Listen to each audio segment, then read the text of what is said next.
నమస్తే. Welcome to our channel. ప్రస్తుతం మనతో సీనియర్ జర్నలిస్ట్ దాము బాలాజీ గారు ఉన్నారు. వారితో మాట్లాడదాం. సార్ నమస్తే సార్. నమస్తే. సార్ ఆర్జీవీకి కోర్టు షాక్ ఇచ్చింది కదా! అంటే మండే తర్వాత అరెస్ట్ చేయొచ్చు అని. అంటే మండే తర్వాత అరెస్ట్ చేయొచ్చు అంటారా? అలాగే ఏంటంటే ఆర్జీవీ కూడా చాలా కొన్ని పిటిషన్స్ వేసుకున్నారు కోర్టులో. ఆ పిటిషన్స్ ఏంటి? అలాగే ఆయన చాలా ఇంటర్వ్యూస్ కూడా ఇస్తున్నారు కదా సార్. అసలు ఆ ఇంటర్వ్యూ సారాంశం ఏంటి? ఈ విషయాన్ని మీరు ఎలా చూస్తారు అనేది అంటే ఏం చెప్తారు సార్? ఆర్జీవీది ఒక ఆయన భాషలో చెప్పాలంటే వెబ్ సిరీస్ లాగా హ్మ్. సాగుతుంది.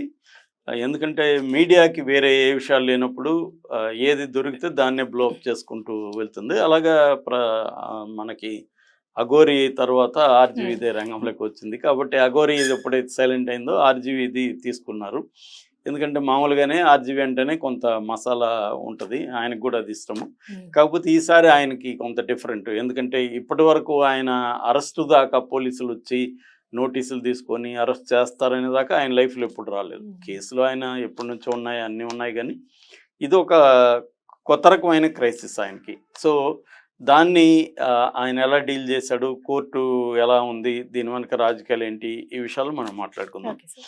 సో, ఫస్ట్ కోర్టు ఏం చెప్పిందంటే కోర్టు మండే వరకి ఆయన అరెస్ట్ చేయొద్దనేది. ఎందుకంటే మండే విచారణకి మండే పెట్టింది. హుహు. యాక్చువల్‌గా సెకండ్‌న ఉన్నింది. దాన్ని మండేకి పోస్ట్‌పోన్ చేసింది. సో, మండే వరకు ఆర్‌జీవీకి రిలీఫు. హ్మ్. అయితే ఇప్పుడు చర్చ ఏందంటే మండే తర్వాత కోర్టు ఒకవేళ బెయిల్ ఇప్పితే ఆర్‌జీవీని అరెస్ట్ చేస్తారా? హ్మ్. అనేది చర్చ. లేదు మండే వరకు అరెస్ట్ చేయొద్దనింది కాబట్టి మండే అరెస్ట్ చేసేస్తారా హ్మ్. మళ్ళీ? అంటే కోర్ట్ ఏం చెప్పిందనేది పట్టించుకోకుండా అనేది ఒక చర్చ. సో, కోర్టు బీవీఎల్ఎన్ చక్రవర్తి జడ్జి గారు ఆయన దగ్గరికి ఈ కేసు వెళ్ళింది హ్మ్. యాక్చువల్‌గా. ఆర్‌జీవీ మొత్తం 3 రకాల పిటిషన్‌లేసాడు. ఓహ్! ఫస్ట్ ఏమో క్వాష్ పిటిషన్. అసలు ఈ కేసుని కొట్టేయమని ఏసాడు. కోర్ట్ అందుకు ఒప్పుకోలేదు. హ్మ్. అట్లా కొట్టేయమని ఔట్‌రైట్‌గా బ్లాంకెట్ ఆర్డర్ ఇష్యూ చేయలేము. హ్మ్. మీకు అరెస్ట్ చేస్తారనే ఒక అనుమానం ఉంటే why don't you go for anticipatory bail అని కోర్టే హ్మ్. సజెస్ట్ చేసింది. దాంతో ఈయన యాంటిసిపేటరీ బెయిల్‌కి అప్లై చేశాడు. అయితే యాంటిసిపేటరీ బెయిల్ ఇంకా రాలేదు. రెండోదేందంటే ఈయన యాంటిసిపేటరీ బెయిల్ ఏసిన నాటికి కేసు ఒకటే ఉంది. హ్మ్. ఆ మద్దిపాడు మండల తెలుగుదేశం కార్యదర్శి రామలింగయ్య అని ఈయన మీద నా మనోభావాలు హర్ట్ అయ్యాయని కేసు పెట్టాడు. ఇప్పుడేమైందంటే దాదాపు 9 కేసులు ఈయన మీద ఫైల్ అయినాయి. హ్మ్. సో, దాంట్లో బెయిల్ వచ్చినా ఇంకో దాంట్లో అరెస్ట్ చేయొచ్చు. హ్మ్. కాబట్టి దాని తర్వాత ఈయన పిటిషన్ ఏసాడంటే మాండమస్ అనే ఒక రిట్ ఏసాడు. రిట్ హ్మ్. రిట్లు రకరకాలుగా ఉంటాయి. హేబియస్ కార్పస్ మనం మొన్న కూడా చెప్పుకున్నాం. హ్మ్. మాండమస్ రిట్ ఏందంటే ఒక గవర్నమెంట్ ఆఫీషియల్‌ని కోర్టు ఆర్డర్ చేస్తుంది. నువ్వు లీగల్‌గా ప్రొసీడ్ కా, లేదు ఇల్లీగల్‌గా అవ్వద్దు అని. హుహు. ఈ 2 రకాలుగా చెప్పమని మనం అడగొచ్చనమాట. ఈ మాండమస్ రిట్ ద్వారా. హ్మ్. అలా ఆర్‌జీవీ మాండమస్ రిట్ హైకోర్ట్‌లో వేసి, ఈ స్టేట్ గవర్నమెంట్‌కి మీరు ఇలాంటి ఆర్డర్ ఇవ్వండి అని మొత్తం ఒక 8 మంది ప్రతివాదులుగా చేర్చాడు. హ్మ్. అందులో AP state government represented by principal secretary to home, హ్మ్. తర్వాత డీజీపీ, దాని తర్వాత స్టేషన్ హౌస్ ఆఫీసరు, దాని తర్వాత కంప్లైనెంట్స్ హ్మ్. వీళ్ళందరినీ ప్రతివాదులుగా చేరుస్తూ ఆర్‌జీవీ ఒక మాండమస్ రిట్‌ని పిటిషన్‌లేసాడు. రాజగోపాలవన్ తాయి ఆయన అడ్వకేట్ పేరు. సో, ఆయన ద్వారా అడ్వకేట్ ద్వారా ఆయన కోర్ట్‌లో ఏస్తే కోర్టు ఇప్పుడు వాళ్ళందరికీ నోటీసులిచ్చింది. అంటే ఆయన కోర్ట్‌లో ఏమేసాడు అంటే ఈ రిట్ లో ఏం చెప్పాడు హ్మ్. అంటే, ఇట్లా నేను పెట్టిందేమో ఎప్పుడో 1 ఇయర్ బ్యాక్ పెట్టిన హ్మ్. హ్మ్. పోస్టులు. ఆ పోస్టులు ఒకరేమో హర్ట్ అయ్యారని పెట్టారు. ఎంతమంది హర్ట్ అవుతారు? ఎంతమంది హర్ట్ అయితే ఎన్ని ఎఫ్ఐఆర్‌లు పెడతారు? హ్మ్. ఇలా ఒకే కేసులో ఎక్కువ ఎఫ్ఐఆర్‌లు పెట్టకూడదని సుప్రీం కోర్ట్ జడ్జిమెంట్స్ చాలా ఉన్నాయి. ఓహ్! సో, కాబట్టి ఒక కేసులో ఒక ఎఫ్ఐఆర్ అంటే ఓకే. ఎక్కువ ఎఫ్ఐఆర్‌లు ఇంక పెట్టొద్దని, ఈ ఎఫ్ఐఆర్‌లను గూడా తీసుకోవద్దని మీరు స్టేట్ గవర్నమెంట్‌ని ఆదేశించండి అని హ్మ్. మాండమస్‌లో అడిగారు. హ్మ్. సో, ఇప్పుడు జనరల్‌గానే కోర్ట్ ఏం చేస్తుంది, వీళ్ళందరికీ నోటీసులు కౌంటర్ ఇవ్వమని. హ్మ్. వాళ్ళిప్పుడు సమాధానం చెప్పాలా. ఈయన హ్మ్. అభియోగాలకి స్టేట్ గవర్నమెంటు సమాధానం చెప్పాలా. హోంశాఖ సమాధానం చెప్పాలా. అంటే ఇది అదే కేసా? లేకపోతే ఇది వేరు వేరా అని వాళ్ళేదో చెప్తారు. హ్మ్. ఎందుకంటే వాళ్ళకి గూడా ఐడియా ఉంటదిగా కేసు పెట్టారంటే. అవును. అవును సార్. ఇప్పుడు ఇదే మోడస్ ఆపరండి ఆంధ్రప్రదేశ్‌లో జరుగుతుంది. హ్మ్. సోషల్ మీడియా వాళ్ళకి సంబంధించి ఒకే దాంట్లో రకరకాల కేసులు పెట్టడం. ఫర్ ఎగ్జాంపుల్ పోసాని కృష్ణమల్ల మీద 50 కేసులు ఉన్నాయి. అందుకని ఏం చేస్తున్నారంటే ఈయన అదే అడిగాడు. సో ఇది బేసిక్గా. ఇక కోర్టుకు సంబంధించి సో దాన్ని ఇప్పుడు కోర్టు ఏం తెలుస్తుంది, ఈ జస్టిస్ చక్రవర్తి ఏంది తీర్పిస్తాడనేది చూడాలి. ఒకవేళ ఇచ్చినా కూడా స్టేట్ గవర్నమెంట్ యాంటీగా కోర్టు ఇస్తే స్టేట్ గవర్నమెంట్ సుప్రీంకోర్టుకి వెళ్ళే అవకాశం ఉంది.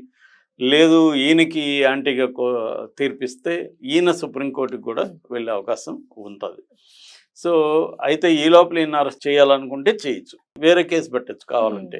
ఈయన స్టేట్ గవర్నమెంట్ అదేదంటే రాజు తలుచుకుంటే దెబ్బలకు కొద పాత సామెత. అలాగా ఇప్పుడు ప్రభుత్వం తలుచుకుంటే కేసులకు కొరత ఏం లేదు, ఎలాగన్నా పెట్టేయచ్చు. అయితే ఆర్జీవి దీన్ని హోల్ ఇష్యూని ఎలా డీల్ చేస్తున్నాడంటే ఖచ్చితంగా ఆర్జీవిని అప్రిషియేట్ చేయాలి. ఎందుకంటే మామూలుగా మన క్రైసిస్లో ఫోల్డ్ అవుతారు మనుషులు, వణికిపోతారు, భయపడిపోతారు, జైలు అమ్మో అనుకుంటారు. అవేమీ లేకుండా ఆర్జీవి ధైర్యంగా ఫైట్ చేస్తున్నాడు. అది మెచ్చుకోవాల్సిన విషయం. రెండోది కాకపోతే ఏంటంటే ఇక్కడ 2 విషయాలు ఉంటాయి ఎప్పుడైనా. అంటే పబ్లిక్లో కనబడే ఒక ఇమేజ్, వెనక జరిగే ఒక వ్యవహారం. సో పబ్లిక్లో ఆర్జీవి ఏమో గట్టిగా ఫైట్ చేస్తున్నాడు, వాదిస్తున్నాడు, లాజిక్లు చెప్తున్నాడు. నేను వందల వేల ఇది పెడుతున్నారు రోజుకి, చాలా అందరూ హర్ట్ అవుతూ ఉంటారు. నా పోస్టులకి 90% నెగిటివ్ కామెంట్లు వస్తుంటాయి. సో వాళ్ళందరూ కేసులు పెడితే నా పరిస్థితి ఏంటి, ఫ్రీడమ్ ఆఫ్ ఎక్స్ప్రెషన్ సంగతి ఏంటి, ఇవన్నీ అడుగుతున్నారు. అది ఓకే. రెండోది వెనక ఇదొకటే చాలామంది అనుకుంటారు. నేను ఎందుకు ఇది చెప్తున్నా అంటే చాలామంది ఏమనుకుంటారు, ఆర్జీవి చెప్పేది చూసి మనం కూడా ఇలా చేద్దామని. ఇంకొకటి ఇలాంటి కేసులు చేస్తే వాడు అయిపోతాడు, లోపలేసేస్తారు. ఆర్జీవి ఏం చేస్తున్నాడంటే బయట ఇవన్నీ చేస్తూ లోపల అంటే ఇన్సైడ్ లాబింగ్ కూడా చేస్తున్నాడు. తనకి పెద్ద సర్కిల్ ఉంది. సాక్షాత్ ఇక్కడ సీఎం ఆయన ఫ్రెండ్, అక్కడ చాలామంది లగడపాటి రాజగోపాల్ క్లాస్మేటు, ఇలాగా చాలామంది ఆయనకి సర్కిల్ ఉన్నారు. కాబట్టి వీళ్ళ ద్వారా ఆయన గవర్నమెంట్ అంటే ఏంటి, ఈయన మీద ఎవరు కేసులు పెట్టారు ఆయన చెప్పట్లేదు అది కూడా. కానీ లోకేష్, పవన్ కళ్యాణ్, చంద్రబాబు ముగ్గురు, ఇందులో లోకేష్, పవన్ కళ్యాణ్ గట్టిగా ఈయన పట్ల అట్టయ్యారు. కాబట్టి వాళ్ళ అనుమతి లేకుండా ఈయన ఏదో అంటున్నాడు కానీ ఊరికే మధ్య మెడ్ వాళ్ళు పెట్టారు. మెడ్ వాళ్ళకి ఎందుకు పెడతారు, పెట్టినా వాళ్ళకి తెలియకుండా ఏముండదు. సో ఇప్పుడు లోకేష్ దగ్గరికి, పవన్ కళ్యాణ్ దగ్గరికి రాయబారాలు తీసుకెళ్ళి, అరే బాబు అయిపోయింది ఆయన సారీ చెప్తున్నాడు, వదిలేసేయండి, ఆయన్ని మరీ అరెస్ట్ వరకు తీసుకెళ్ళకండి అని చెప్పించుకోనే ప్రయత్నాల్లో ఆర్జీవి ఖచ్చితంగా ఉన్నాడు. అదే పని చేస్తుంది యాక్చువల్గా, ఇది కాదు. కాకపోతే ఏంటంటే అదొక్కటే సరిపోదు. కాబట్టి కోర్టుల్లో కూడా పోరాటం చేయాలి. అంటే మల్టిపుల్గా ఆయన పోరాటం, ఎవరైనా కూడా ఇప్పుడు మనకి ఏదో ఒక యాక్సిడెంట్ అయింది, ఒక ఇబ్బంది అయింది, మనం ఏం చేస్తాం, పోలీస్ స్టేషన్కి వెళ్తాము, కోర్టుకి వెళ్తాము, మళ్ళీ మనకు తెలిసిన సిఐఓ, ఎస్ఐఓ, ఇంకొక పొలిటీషియన్ పట్టుకొని చెప్పి చంద్రబాబు అని మనం ట్రై చేస్తాం. ఎవరైనా ఎనీ హ్యూమన్ బీయింగ్ ఇదే చేస్తాడు. ఆర్జీవి కూడా అదే చేస్తున్నాడు. కాకపోతే అది చేస్తున్నట్టు చాలా మంది తెలియదు కాబట్టి చెప్తున్నాను. ఆర్జీవి ఇదేం తప్పు కాదు. ఎవరైనా తన మీద కేసు వచ్చినప్పుడు ఏం చేస్తారు, దాని నుంచి ఎలా బయటపడాలనేది ఆలోచిస్తారు. లీగల్ కోర్సు, పబ్లిక్ డిస్కోర్సు, బ్యాక్ ఎండ్లో లాబింగ్, ఈ 3 పద్ధతుల్లో ఆర్జీవి ఫైట్ చేస్తున్నాడు. సో అది అప్రిషియేట్ చేయాల్సిందే. అంతే, ఆయన సరెండర్ అయిపోయి చేతులెత్తేసి భయపడలేదు. కాకపోతే ఇండైరెక్ట్గా ఆయన సారీ చెప్పి ఉండొచ్చు, అదేదో నేను పెట్టాను అయిపోయింది వదిలేసేయండి అని చెప్పొచ్చు. అంటే వాళ్ళ అహాన్ని అలా చల్లార్చాలి. ఈగో దెబ్బ తినింది కదా. అంటే లోకేష్ వీళ్ళకి అందరికి ఇమేజ్, లోకేష్కి కానీ పవన్ కళ్యాణ్కి, చంద్రబాబు అంటే ఇవన్నీ పెద్దగా అంత పట్టించుకుంటాడు నేను అనుకోవట్లేదు. కానీ లోకేష్ వీళ్ళు యూత్, ఇతను వచ్చి మనం ఎంత మాట్లాడితే మా పవర్ ఉండి కూడా ఇప్పుడు మనం ఉంటే రేపొద్దున ఇంకా రెచ్చిపోతారు కదా, ఒక గుణపాఠం ఇతనికి నేర్పిస్తే ఇది అందరూ కూడా సైలెంట్ అవుతారని వాళ్ళు అనుకునే అవకాశం ఉంది. ఇది తప్ప ఇది లీగల్గా ఇది ఏమి నిలిచే కేసులు కావు ఇవన్నీ కూడా లీగల్ పాయింట్ ఆఫ్ వ్యూలో.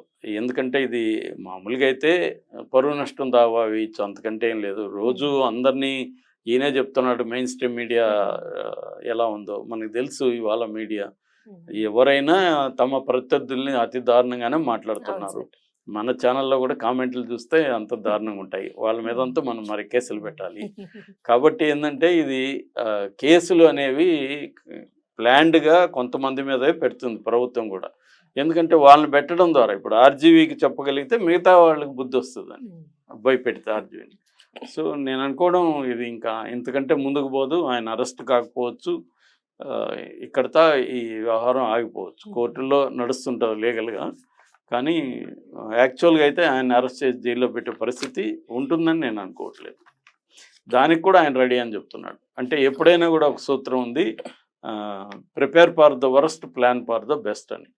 ఈ ఎనీ గివన్ సిచ్యువేషన్లో వరస్ట్ ఏంటి, దానికి నువ్వు మెంటల్గా ప్రిపేర్ అయిపోతే ఇంక నీకు భయం ఉండదు. ఎందుకంటే వరస్ట్గా ప్రిపేర్ అయిపోయినావు కదా. వరస్ట్ అంటే ఏంటి, మన ప్రాణం పోవచ్చు, దానికి మనం రెడీ అనుకో, ఇంక దేనికి మనం భయపడాల్సిన అవసరం లేదు. అట్లా ఆర్జీవి కూడా అవన్నీ ఆలోచించకుండా చేసే వ్యక్తి ఏం కాదు. ఆయన ప్రిపేర్ అయ్యే మెంటల్గానే ఎప్పుడో వింటాడు. సో వరస్ట్ అంటే జైలుకి వెళ్తే నేను అక్కడ 4 స్టోరీలు రాసుకుంటా, టైం ఉంటుంది, నన్ను డిస్టర్బ్ చేయడు అని ఆయన చెప్తున్నాడు. అది వాస్తవమే కావచ్చు. కాకపోతే